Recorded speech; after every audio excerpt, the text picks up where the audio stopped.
Hey, what's going on, guys? The Bracktac here, back for part 37 of Let's Play Pokemon Emerald. And last time when I left off, it was basically in the middle of everything turning to shit. And yeah, basically we're about to reach the climax of the game. And I'm not completely sure, but I think I need to go to Sootopolis. Yeah, I'm pretty sure. Yeah, I'm gonna need to go to Sootopolis, and then somewhere around here is gonna be the tower where Rayquaza is caught. So, I guess I'll just head off into the unknown. Who do I have set first? Blaziken. Switch him for Manectric, and I don't have an item set, so wait, I think I've got the charcoal on. Is that? No, that's experience share I've got on Blaziken. I should have just kept it there. I am an idiot. There. So now we'll begin to travel the ocean, but first I'm just going to check the whole map. Which way I need to go? Do I need to go up? Yes, I need to go up. And of course I accidentally run into a battle. Evergrande City. Well, I'm not even on the path to Evergrande City. I'm not even trying to get there at the moment.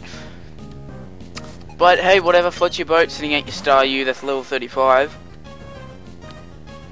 So, easy domination of this it should be. My Pokemon actually have taken a bit of damage, so I don't know, I probably won't need to heal them. I'll just get straight to Sootopolis City. Should be all fine. Just wondering whether I should go and why is this? Oh, I've got to register my Pokemon, but I'm not sure whether I should go back to. Can't remember what the 7th gym town. And oh my god, of course I get a wild battle there. I'm just gonna skip this.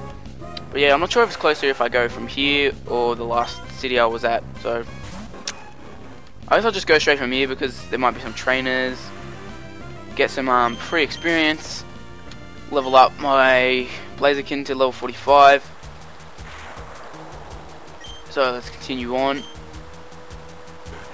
I don't think I should I go in this dive area? Maybe I do have to go in this dive area. It's actually it's a big area, so I think it might lead to Sootopolis City. And the wild Pokemon aren't really such a high level, you know, for where the game is at now. It's like around 40s, so you'd expect more 30s and stuff. So we'll dive down here.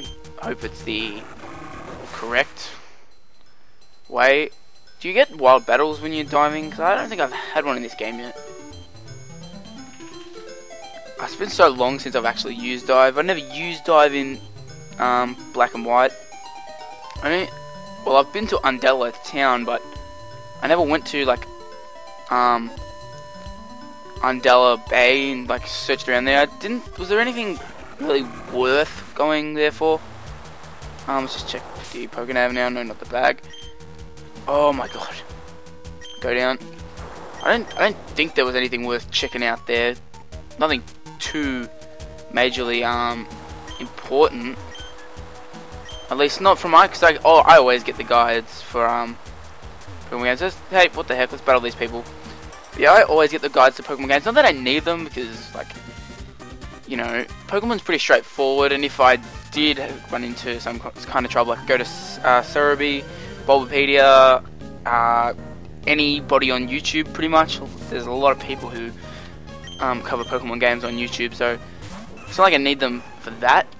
But, it's just fun to look at it. It gives you a few little extra bits of information that you otherwise wouldn't normally get from just like you know, reading Cerebi as he plays through the game. So yeah, and it's always nice to you know, have something there that can, you know, give you a bit of information without having to get onto a computer. That's always nice. But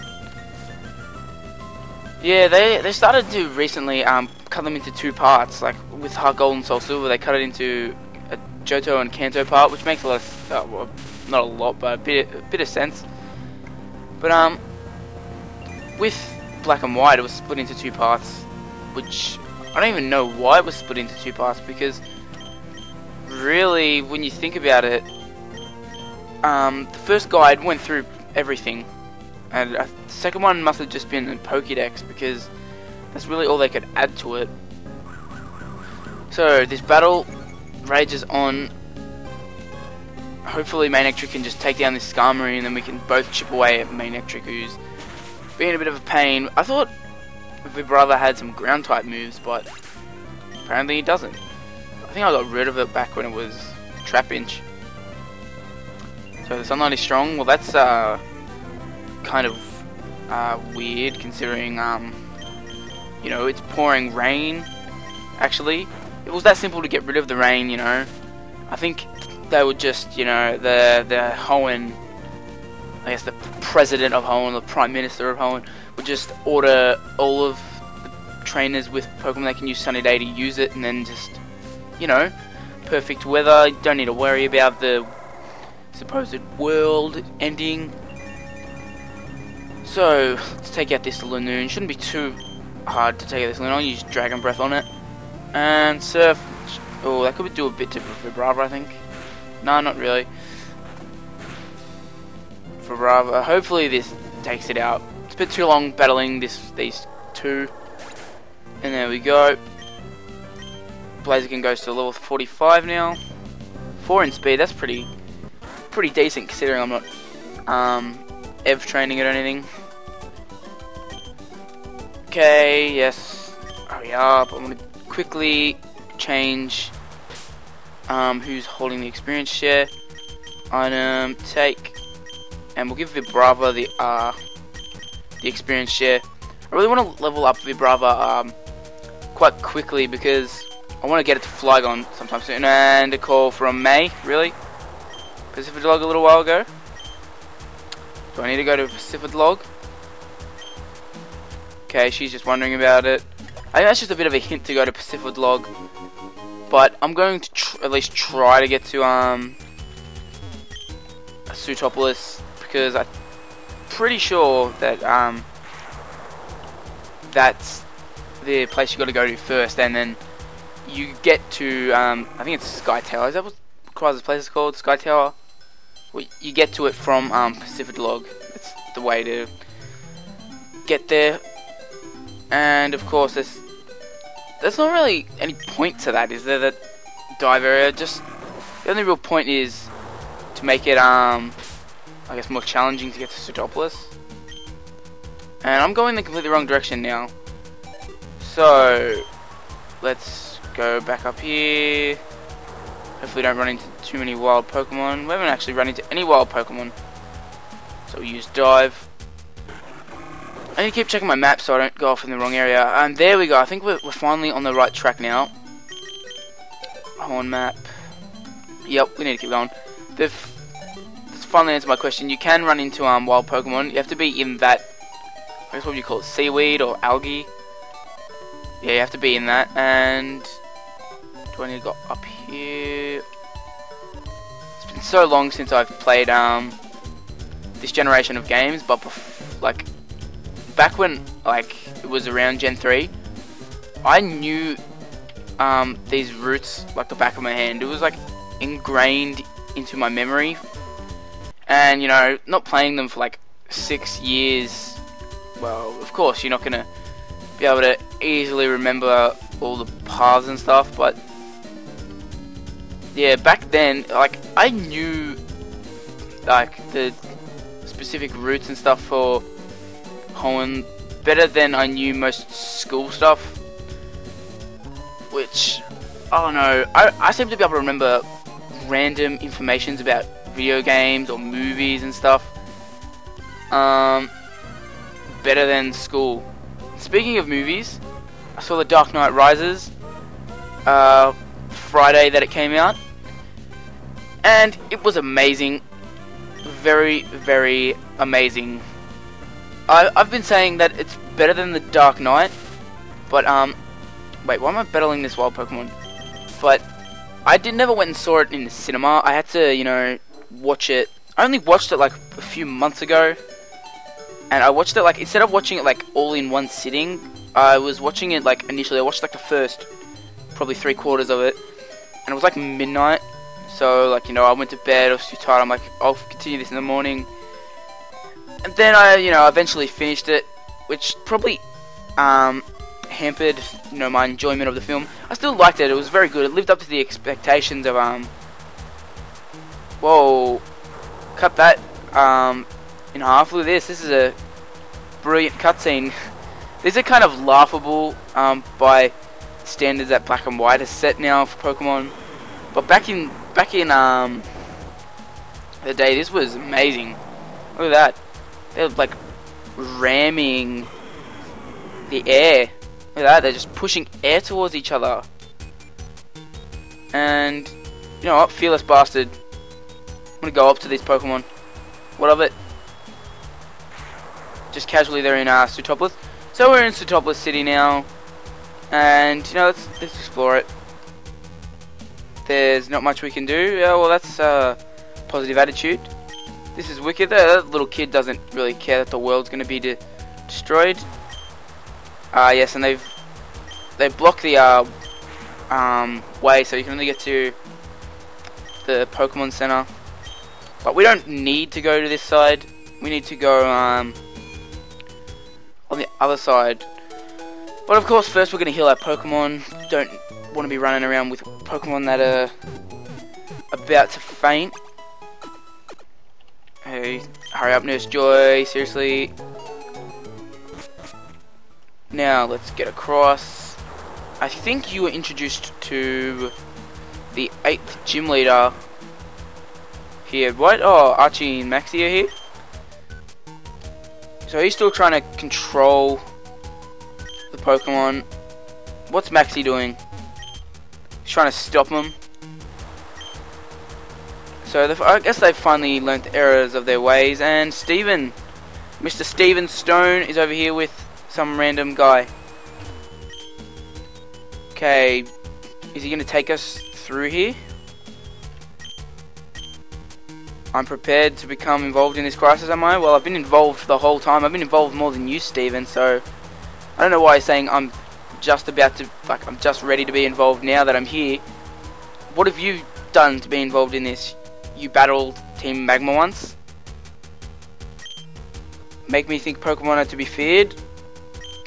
Bitch, please. I'm not scared of no Pokemon. So, I always really liked Sootopolis. I always liked, you know, the design of the houses and stuff. It was really unique. That's one thing I really liked about Generation 4. Like, most of the towns had, you know, a really unique feel to it. So, he's going to talk to some old guy. Use a bit of persuasion there. I'll find someone named Wallace. And Wallace used to be the 8th gym leader. He then became the champion because he's a dick. Come on, Steven really is the champion. Wallace, you can't live up to him. And look at this, the rubies and sapphires. Wallace in here. Let's have a chat to him. He's heard tales of my exploits. Well, yeah, I am pretty famous, but I've never heard of you before, Wallace.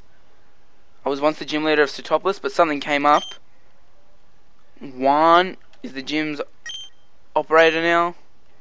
What was Juan before this? Was he, was he on the Elite Four? I think I remember being on the Elite Four. Maybe he was just a new character. Super ancient Pokemon. Okay, so of course we're gonna have to go catch Rayquaza, but this idiot has no idea where Rayquaza is. And I know where Rayquaza is. I'm not going to be stupid and do the wrong answer. It must be the Sky Pillar. Well, before you said you had no idea where it is, and now you're saying, yes, it's definitely Sky Pillar. I would not trust you with anything. I cannot wait until we get to the Elite Four, and I plow through them, and I get to Wallace. I will savor every moment of avenging Steven. So let's talk to Steven, the Sky Pillar. I've never been there. I wonder where it could be. Well, I know where it's going to be because May wasn't completely useless and actually, you know, provided us with some decent information that could be of help, because we need to go to Pacific Town. One thing that always annoyed me about Sootopolis was you can't fly from here. You have to, you know, being underwater. I don't even know how this works. Like, I'll just check that you can't fly, so I'm not making an absolute dick of myself. So you can fly, but it's kind of pointless anyway because I can't get to Pacific Town. But I don't know. I always got the feel from Sootopolis that like it was underwater somehow. Like, even though you go to the surface, why can't you fly to Sootopolis? Is it like in a cave? Man, I'm just getting so confused, like, from this. So, we're gonna need to go to Pacific Town. Let's have a look at the Pokenav. I gotta go right and then down. I can't just cut across the map, which is kind of sucky. Like, the sea routes are already long enough. You might as well just added that extra bit in. So, technical level 11. I don't know why it's a level 11. Like, yeah, that's a bit strange, but hey, different strokes for different folks. Hopefully, I can get to Pacific Town by the end of this part, because if I haven't been able to get there, it means that this has been a very tedious water route. I mean, the water routes have been run into a battle, but do I have a rival whom you just hate to lose against? Yeah, his name's Wallace. But yeah, the water routes haven't been too bad. I mean, there was the initial one where you have to get back from Petalburg to Slateport. That's probably the worst one you'll encounter, because there's lots of trainers and there's going to be lots of random encounters along that that long stretch of land. I don't really know why they did that. I guess maybe to emphasize the whole big focus on the water routes in this region. But it was kind of annoying that you didn't get to use Mr. Brini's boat again. So Staryu is going to be sent out, and why is the sunlight strong? It's raining. I get that Groudon is like got the sun going and stuff, but clearly when you look outside there is not much sun. In fact, it looks like it's night. It's that dark. So there we go. Defeated a triathlete who I don't know how is still swimming when like we're battling. Like, really, this is like impossible. What the heck? We'll battle this trainer. So she's just annoying. That's another thing I don't get. There's a lot of things that don't make sense about Pokemon, but of course, Nintendo logic. Why was she just waiting there? Was she really just waiting there for a trainer to come along, or like something like that? Doesn't make a lot of sense to go stand out in the rain waiting for a battle when you could, you know, I guess go into a city, challenge a Pokemon League, go to one of the battle tents. Wait, do they still have the battle tents in this? I think they do. There's a wealth of options you have, and really you chose to stand out in the rain. And I should have chose Blaze Kick, but it's not really going to matter now. Rain continues to fall, so it's not sunny now. Whatever. Okay, wait. Was that her first Pokemon? I'm pretty sure it was her first Pokemon. Azumarill, so we'll switch out back to Manectric. These battles just get a bit annoying when you're this far into the game. Like, they're meaningless battles, but you know, you're like, oh, I have to do them. I've got to make sure my Pokemon are a high enough level when, you know, I battle things that matter. So, Azumarill is, whoa, hang on, really? And Bubble Beam, which is a stupid decision. Surely you have a non-water type move. What? Did like 30 damage. So just use Shockwave. Oh, what? Oh, full restore. You dick. So we'll use Shockwave. Hopefully we can defeat this cool trainer who's being an absolute asshole. Okay. Oh my gosh. So it takes another turn. And one last thing about this game, I hate that you have to see the weather effects in between turns, and I'm glad in Gen 5 they removed it from being in with like showing like the rain or the hail or the sandstorm every turn. That's another thing that just makes Gen 5 a cut above the rest. So that just about wraps it for this part. Thanks for watching, guys. If you liked the part, just give us a like, comment on the video, and subscribe. So I'll catch you all later.